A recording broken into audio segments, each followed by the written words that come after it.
अस्सलामुअलैकुम। USA media podcast में आपका होस्ट मोहम्मद अब्दुल्ला। हमारे साथ मौजूद हैं यूएसए डिप्टी डिपार्टमेंट से लेक्चरर मैम डॉक्टर कायनात शौकत। आए इनसे फिजियोथेरेपिस्ट के दर्द के इंतजाम में किरदार और मौजूदा दर्द से रिलेटेड सवाल करते हैं। Thank you so much for your time ma'am. You most welcome. Ma'am, आपके ख्याल में किस तरह फिजियोथेरेपिस्ट दर्द को कम कर सकती है? अच्छा, फिजियोथेरेपी जो एक डोमेन है, ये पहले लोग इसके बारे में नहीं जानते थे। जब मैंने 2012 में ये स्टार्ट की, मैं पाइनर बैच में थी रिफा के, तो मुझे खुद नहीं पता था फिजियोथेरेपी होती है। बट अब इसका बहुत ज्यादा मुनफरिद किरदार है। लोग दवाइयों से जान छुड़वाना चाहते हैं और मेडिसिन को खत्म करने के लिए हम लोग फिजियोथेरेपी का रोल इस्तेमाल करते हैं बीच में, जिससे हम लोग muscular pain, neurological pain, arthritis, joint pain, सबका इलाज कर सकते हैं। तो ये बहुत ही इसके अवेयरनेस होना बहुत जरूरी है। मैम, फिजियोथेरेपी मुख्तलिफ किस्म की दर्द जैसे कमर दर्द, जोड़ों का दर्द में किस तरह मदद करती है? फिजियोथेरेपी अगर मैं बात करूँ तो हमारा सर्वाइकल रीजन होता है जो हमारे यहाँ से स्टार्ट होता है। सर्वाइकल से लेके हमारे टो तक, यानी कि पाँव के अंगूठे तक जो है वो फिजियोथेरेपी का रोल है। हिजामा एक बहुत अच्छा पार्ट है फिजियोथेरेपी के डोमेन के अंदर, हम इसको लेकर आते हैं, जिससे हम लोग के साथ मिला के हिजामा के साथ फिजियोथेरेपी के रोल को बहुत एक आला निजाम के तौर पे सही कर सकते हैं। कैसे? हमारी जो मसल्स है, हमारी बॉडी मसल और बोन से बनती है। हम लोग सर्जरी की जगह उसके हड्डी के जो मसल्स हैं, हम उनको ट्रिगर करके उनको मोबिलाइज करते हैं और उसके थ्रू हम लोग पेन्स को खत्म करते हैं, क्योंकि हमारी बॉडी हमारे मसल्स के मुताबिक चल रही है। तो मसल्स को हिला के उनको मोबिलाइज करके हम बगैर सर्जरी के इसका इलाज करते हैं। तो ये इस तरह से बहुत ज्यादा फायदेमंद है। मैम, क्या आप हमें फिजियोथेरेपी की कोई मशहूर टेक्निक्स बता सकती हैं जो इलाज में काम है? अच्छा, जैसे कि आप लोग बॉयज, आप लोग तो जिम भी जाते होंगे ऑब्वियसली, तो हम लोग ना बहुत मिसअंडरस्टूड करते हैं कि जिम की जो एक्सरसाइज है वो ही फिजियोथेरेपी की एक्सरसाइजेस है। ऐसा नहीं है। जिम की एक्सरसाइज और फिजियोथेरेपी की एक्सरसाइज में बहुत डिफरेंस होता है। फॉर एग्जांपल, अगर हम कमर के दर्द की बात करें तो ब्रिजिंग एक एक्सरसाइज है, वो होती है। इसके अलावा हम उल्टा लिटा के आपके दोनों टांगों को कहते हैं, आप लोग अपनी स्टेबिलिटी चेक करने के लिए ऊपर उठा के बैक से, ये कुछ एक्सरसाइज हम लोग जिम में भी यूज करते हैं, लेकिन वो हम वेट के साथ करते हैं। उसमें और इसमें बहुत फर्क है। तो ये फिजियोथेरेपिस्ट की मौजूदगी में होना बहुत जरूरी है। अगर हमारी गर्दन की बात करूं तो हमारी कुछ सेल्फ स्ट्रेचिंग होती है। खुद सेल्फ स्ट्रेचिंग वो है जो इंसान खुद कर सकता है। मैं आपको बताऊंगी, आप खुद करोगे। फॉर एग्जाम्पल, अगर मैं 2-3 करके दिखाऊं तो हमने खुद कहना है यहाँ से अपने आप को स्टेबल करें, यहाँ पे हाथ रख के ये स्ट्रेच आ रहा है, ठीक है। ये अगर आप भी करोगे आप खुद कर सकते हो, ठीक है। इस तरह से यहाँ पे, ठीक है। ये वो स्ट्रेचेज हैं जो हम पेशेंट को कहते हैं क्यों करना है। आप ऑफिस वर्क करो, मैं टीचर हूँ, मैं जॉब कर रही हूँ, मैंने लिखना है, मैंने पढ़ाना है, तो मुझे कभी कभी स्पैज्म होता है। अब सर्दियां हैं, आपको एहसास नहीं होता आपकी ये जो जैकेट्स हैं, कोट्स हैं, इनके वेट से हमारी जो कंधे हैं उनमें दर्द होती है। तो ये कुछ स्ट्रेचेज होते हैं, कमर की एक्सरसाइज होती है। लेकिन अगेन मैं ये जरूर कहूंगी कि फिजियोथेरेपिस्ट की सुपरविजन के बगैर मत करें। कोशिश करें कि फिजियोथेरेपिस्ट आपके पास हो। इसका बेहतरीन हल ये, घर में किसी बहन भाई किसी को इस डोमेन में जरूर ऐड करें। आपकी फैमिली में एक फिजियोथेरेपिस्ट होना बहुत जरूरी है।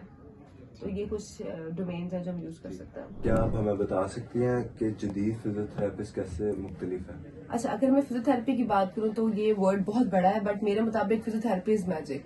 ये आपको इन दैट वेज हील करता है कि आप अंदाजा नहीं कर सकते। फॉर एग्जांपल, अगर हमारे पास एक बंदा आता है उसको कमर की दर्द है, तो वो ये नहीं कह सकता कि आप एक दिन में ठीक हो सकते हैं, ठीक है। एक और बात, हम कभी ये नहीं कहते कि मेडिसिन लेना छोड़ दें। हम ये कहते हैं कि मेडिसिन के साथ इन कॉम्बिनेशन आप थेरेपी कर रहे हैं, ठीक है।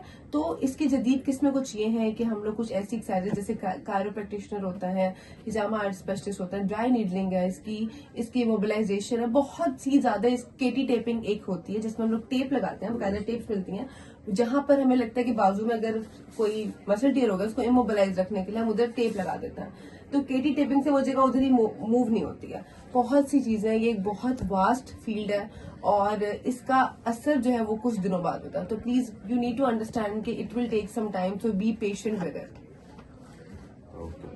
क्या फिजियोथेरेपी सिर्फ क्लिनिक्स में ही हो सकती है कि घर में भी कुछ एक्सरसाइज करके दर्द कम कर सकते हैं?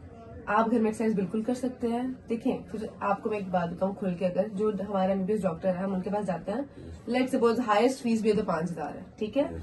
मैं होम पेशेंट करती हूँ, ठीक है।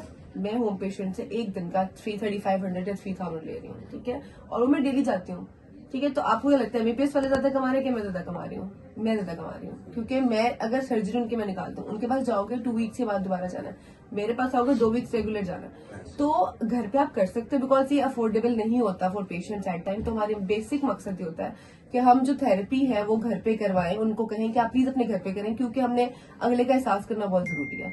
तो प्लीज एज ए थेरेपिस्ट आप ये नोटिस करें कि आप पेशेंट को हर वक्त अपने पास नहीं बुला सकते। तो हमने बकायदे ब्रोशर बनाए हुए हैं जो हम पेशेंट को दे देते हैं, जिसकी बेस पे वो एक्सरसाइज घर पे करता है और हम उसे सिखाते हैं।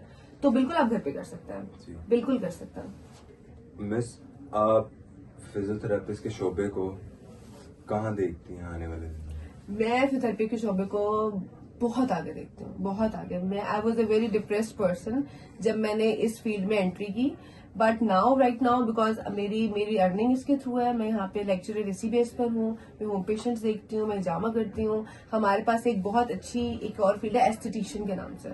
वो होता क्या है, वो डर्मेटोलॉजिस्ट को असिस्ट करता है, जिनके लिए स्पेशलाइज सिर्फ 2 लोग हैं, फार्मासिस्ट और फिजियोथेरेपिस्ट। तो पता है कि आपकी मर्जी है, आपने घर बैठना है तो आपको कि ये फील्ड बहुत बेकार है। अगर आपने बाहर जाना है, आपके पेरेंट्स की सपोर्ट, आपके हस्बैंड, आपके पार्टनर की सपोर्ट है, तो आप होम पेशेंट्स भी देख सकते हो। तो मेरे मुताबिक तो ये फील्ड बहुत आगे जाएगी, बहुत आगे। अच्छी बात। क्या आप हमें फिजियोथेरेपी के फायदे बता सकती हैं जो दर्द कम कर रहे हैं? बिल्कुल, बहुत सारे बता सकती हूँ। सबसे पहली चीज ही आपको मैं अगर 2 बातें ही बताता हूँ। आपको कोई चोट लगी है, कहीं पे दर्द है, एक्यूट फेज, 2 फेजेस होते हैं हमारे, एक्यूट और क्रॉनिक। एक्यूट फेज ये है कि अगर आपको पहले 8 दिन में कोई चोट लगी है, और क्रॉनिक फेज है कि 8 से 10 दिन के बाद आपको फील हो रहा है पेन। तो बस एक बात अपने ध्यान में रखें कि अपने घर में 2 चीजें रखें, एक होता है हीटिंग पैड और एक होता है कोल्ड पैड। ये आप प्लीज इसको अपने लिए एक इन्वेस्टमेंट समझे, क्योंकि अगर आपको कोई आजकल बहुत सर्दी है, अचानक आपके पेरेंट्स होते हैं, डायबिटिक होते हैं, आर्थराइटिस होता है, तो घर में रखें। अगर सडन कोई चोट लगी है, स्वेलिंग हो गई है, जिम से आए हो, फौरन आइस पैक लगा दो। ठंड से इसका कुछ मैटर नहीं है। 10 दिन बाद अगर कोई पेन निकल रही तो हीटिंग पैड की तरफ आओ। सबसे इंपॉर्टेंट चीज है जो आप घर पे रखो, और फिर आप फिजियोथेरेपिस्ट से कंसर्न करो और वो आपको सारा गाइड कर देगा। आप घर बैठ के कर सकते हैं एक्सरसाइजेस। जो दर्द का सामना कर रहे हैं, आप उन्हें क्या मशवरा देंगे? मेरा मशवरा ये है, मेरा मशवरा 2 लोगों को है। एक उनको जो दर्द का सामना कर रहे हैं, एक उनको जो दर्द का सामना करते हुए किसी डॉक्टर के पास जाते हैं। देखिए, रिस्क अल्लाह ताला ने लिखा हुआ है, खुदारा अपने पेशेंट्स को रेफर करना सीखे। ठीक है, मेरे पास कोई पेशेंट आता है, मुझे पता है मेरी डोमेन का नहीं है, मैं उसको फौरन कहती हूँ ऑर्थोपेडिक के पास जाएं, पहले उनके पास जाएं, फिर मेरे पास आए। लेकिन orthopaedic, neurologist, neurosurgeon, unfortunately I don't know the reasons, but वो हमें रेफर नहीं करते। तो अपनी फील्ड के लोगों को कहना चाहती हूँ कि प्लीज आप रेफर करें। हम कंपटीशन में नहीं है, हम एक टीम है। तो आई थिंक हमें एज अ टीम काम करना चाहिए। और पेशेंट को प्लीज मैं ये कहना चाहूंगी कि आप गूगल से हटके, जो डॉक्टर्स हैं वो किसी वजह से डॉक्टर्स हैं, ठीक है, तो डॉक्टर्स के पास जाएं, गूगल को जरा साइड पे कर दें थोड़ा सा। ये मेरा बहुत बड़ा मशवरा है लोगों के लिए। क्या फिजियोथेरेपिस्ट के बारे में ऐसी गलतफहमियां लोगों में पाई जाती हैं? बहुत ज्यादा, बहुत ज्यादा। सबसे बड़ी गलतफहमी है कि मुझे मेरे दोस्त मालशी बुलाते हैं। सबसे बड़ी गलतफहमी है, जिससे जो मैंने कभी एज अ फन ले लिया। मैंने इसको हमेशा मैं अपने प्रोफेशन पे मजाक बर्दाश्त नहीं करती, किसी को नहीं करना चाहिए। क्यों? मैंने अपनी जिंदगी के 5 साल दिए, मेरे पेरेंट्स के पैसे लगे हैं, मैंने मास्टर्स किया है 2 साल का, मतलब मैंने अपने टाइम, मैंने एक डेकेड इसको दिया, राइट। मैं जो हूँ मैं इसकी वजह से हूँ। तो आप जिस भी फील्ड में हैं, आप ये अंडरस्टैंड करें कि अगले का फील्ड भी बहुत इंपॉर्टेंट है। तो ये बहुत बड़ी मिसकंसेप्शन है कि हम मालिशीज हैं। सबसे इम्पोर्टेंट है, हम मालिश करने से सख्ती से मना करते हैं। हमारा पहला क्वेश्चन है मालिश नहीं करनी, ऑयल नहीं लगाना, कहीं पर भी चोट लगी है। बहुत मिसकंसेप्शंस हैं, उसको खत्म करें। हमारे पास आके तो देखें।